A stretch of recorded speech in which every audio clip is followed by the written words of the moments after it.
Hi guys, welcome back to my channel. So just some brief announcements. I've currently been writing some blogs, MBTI blogs. So if you want to check out my first two blogs, the link is down below in the description. And also check out my merch store.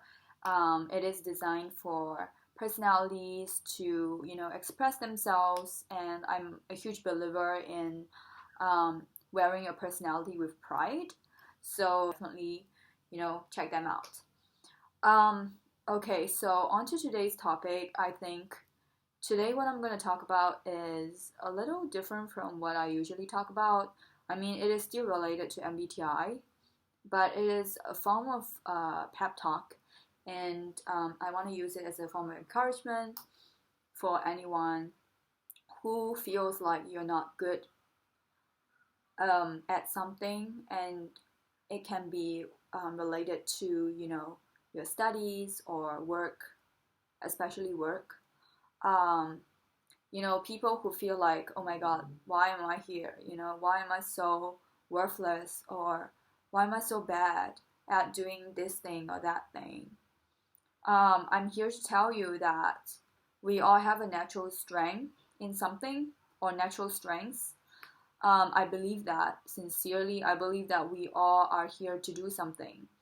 And, this is also why I appreciate the Myers-Briggs test, because it shows us our own strengths and weaknesses, our natural strengths and weaknesses within our own personality type.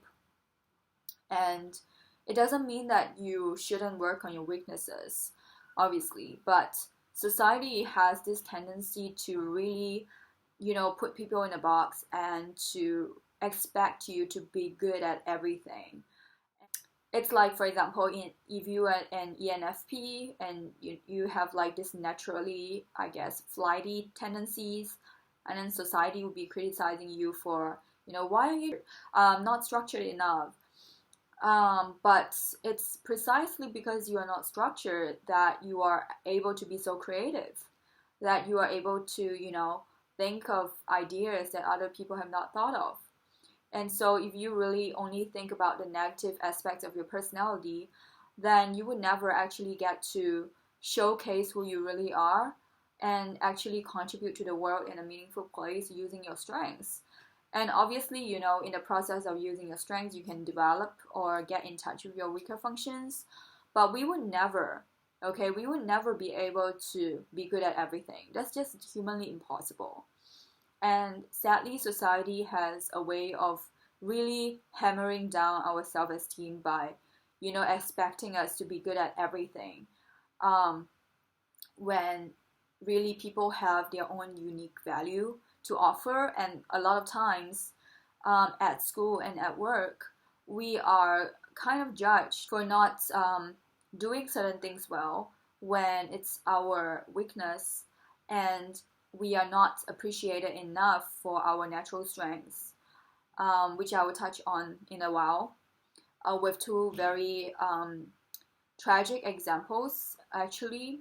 So, recently I have a friend who is, I believe, ISFJ, and she, ISFJ's strengths and weaknesses, right? Like, ISFJs are typically good at offering people emotional support.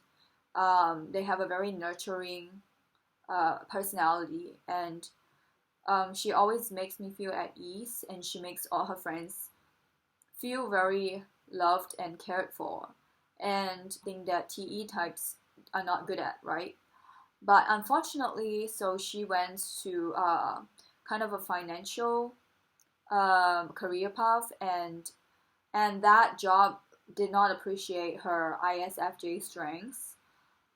It was very demanding, and it's more demanding of like TE traits, like being hyper efficient, being super detail oriented, being very focused in terms of delivering what the company needs. And I understand it from the perspective of the company, obviously. Like, definitely they need someone like that to, you know, be a good fit for the job, I guess. But unfortunately, it wasn't really part of her personality to be that good at detail-oriented stuff. I mean, ISFJs, they do have SI, but they don't use it in a TE way. They use it more in terms of like, interior design, or in terms of giving people comfort. Like they are detailed in those ways, but they're not really detailed in the more, I guess, demanding of structure and organization. And so she was actually very, very badly criticized for her lack of proficiency in those areas. And that was one of the contributing factors for her depression. And I'm not going to review too many details because there were a lot of other things that happened. But long story short, it actually made her spiral down into a very serious state of mental health crisis. And the reason is because she wasn't appreciated for the things that she's good at, and she was constantly hammered down for the things that she's not good at. And this is also true for another case that I knew of. My uncle, actually, he was never really good at studying. He was never really a good student. He wasn't really gifted at math or science. Wasn't really interested in those things. And he just never really got very good grades. And unfortunately in Asia, grades are kind of everything. So he got into this low self-esteem because he felt like he was good for nothing. And he was also not really, he wasn't motivated to kind of go after what he's really good at, which is art. Like he's actually amazing at just making realistic drawings. Like I feel like that's God's gift for him, He just naturally is so good at drawing like hyper realistic figures, and nobody else I knew can do that. But unfortunately, because of societal pressure for him to like earn a living, get a job, he never felt appreciated for his true strengths of drawing. And he also didn't believe that his skill can actually get him money. And so he just went for like job after job, kind of job hopping, doing like manual tasks. Just being part of this like really mundane customer service, or like being kind of a security guard, but not really. It's like just standing there and making sure like no one trespass into the neighborhood. And it was something that he himself was like had zero interest in. Okay, and he never had the courage to go for what he was truly good at, because society kind of degraded him for being bad at those things, like showing up at work on time, because he just wasn't interested in those type of jobs. I mean, it's not something that he find interesting. And so long story short, he also was like never happy about his life and where he's going, and he never really developed his craft in art. And I use these two examples to showcase how society can really make us feel worthless based on society's standards of what is valuable and what isn't. Like, oh my god, are you a doctor? Are you a lawyer? I mean, I touched on it in my previous video about Asian culture, but I think it is also, prevalent in other cultures as well. People kind of have this idea of what is valuable and what isn't, like how much money you make, what kind of position you are in society. This kind of thing is really like drilled into us from a young age, right? We have to be these things in order to be viewed as a valuable person. And I think that's really something that leads to a lot of self-esteem issues, because oftentimes when you look at job postings, right, it's not really a job that is tailored towards what you are good at naturally. It's more like tailored towards what the company needs. So sometimes the job description sounds very unrealistic because they are looking for a perfect person who is good at everything. You know, you have to be like creative, you have to be hyper efficient, you have to be very structured and organized as well, and you have to do this and that, and like they just want this perfect person who doesn't exist because it would bring profit to their company. And the problem with that is that you have people going into jobs feeling like they are worthless because maybe they're good in one area but they're not good at the other. And that is actually natural, you know, it's natural for people to be good at one area and not good at the other, because our greatest strength is also our greatest weakness. So for me, I am a very, very creative and arts-oriented person, and that actually caused me to be very, very not detail-oriented, because I have an extreme in one area, so it's going to cause me to lack in other areas, right? So it's the same with someone who is an accountant. Like, typically, I'm not saying all accountants, but typically, accountants are not very creative, right? I mean, their strength is in structure and organization, and they don't tend to want to think about anything else. But unfortunately, you know, society sees more need of that, of structure and organization, than creativity. And so, you know, even in creative jobs, sometimes they require you to have a very structured site, but they don't really expect accountants to be good at art. So it's like for people who have maybe certain strengths that are not very aligned with what society deems as valuable, or what society deems as the peak of success, it can cause people to really doubt themselves and to really believe that, you know, why am I here? Like, I'm not good at this. And jobs typically do not profit on encouragement. They usually are very straightforward and harsh with workers.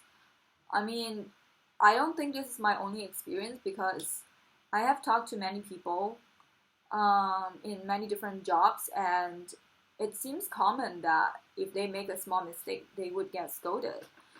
And that is unfortunate, because I feel like a lot of people actually miss school after going to work, because they have been telling me that school is actually a lot more encouraging when it comes to making mistakes. Like, I don't think I have ever experienced a professor yelling at me for making a mistake, but I have definitely seen and experienced that when at work.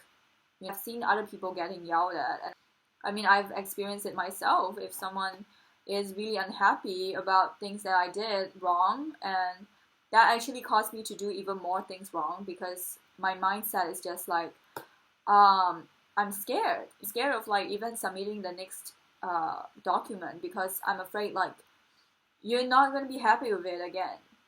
And I feel like this kind of stuff is just normalized, because it's like, oh yeah, this is just what, you know, bosses do. This is just normal. Like, in the work environments, you just have to suck it up. Like, when you made a mistake, apologize and take the scolding. And sure, I can apologize and take the scolding, but I think it really eats away at our sense of self-worth, especially if this kind of thing is something that you are depending on. If you are relying on a job to get your self-esteem, then that can actually be very detrimental, because you believe that once a job doesn't value you, you're not of any value as a person. But I'm here to tell you that everyone has their own unique strengths, and you have to really trust in yourself that your strengths are not dictated by your job. It's not dictated by your boss. It's not dictated by society. You are definitely really good at something that they are not good at. This is natural, like this is what we have. Everyone I know is good at something that I don't have. We all have our unique sets of value, and I can never be another person. I can never replace another person, even though society tells us otherwise, right? Society is built in a way that you feel very replaceable. It's like, oh, you're leaving this job, okay, 1 week later we're gonna find someone else to replace you. But no, we are not replaceable in terms of our own God-given talents, or even if you don't believe in God, we are definitely given something. And this is true for everyone that I know. So think about it, how can you express your strengths? It doesn't have to be in a job setting. It can be singing, right? It can be making music. It can be maybe talking about current affairs, like I do. I talk about it every single day, like my views on the different things that happen. And it just comes naturally to me. It just happens. I don't have to be another person to talk about those opinions. Like, I have been doing that for years, and just try to find a way, try to find an outlet to express your natural strengths, regardless of whether it brings you money. I think that is actually a really good way to bring back your self-esteem from all these societal norms that can really damage you and make you believe that you are not good enough. So this is really a video to encourage you to think about what you're naturally good at. Definitely you have something, right? Whether it's like drawing or art or singing or just comforting people even, think of something. And if you want to try to monetize it, you can. Especially in this crisis, like there's so much time on our hands, right? If you want to try to think about ways to monetize it, you can do that as well. So don't rely on society to tell you this strength is appreciated or not, oh, we have a job post for it or not. You can start expressing them in your own way. You can start blogging, you can start making videos about it, you can start maybe going into clubs that are full of people with similar interests. You can start expressing them in your own way.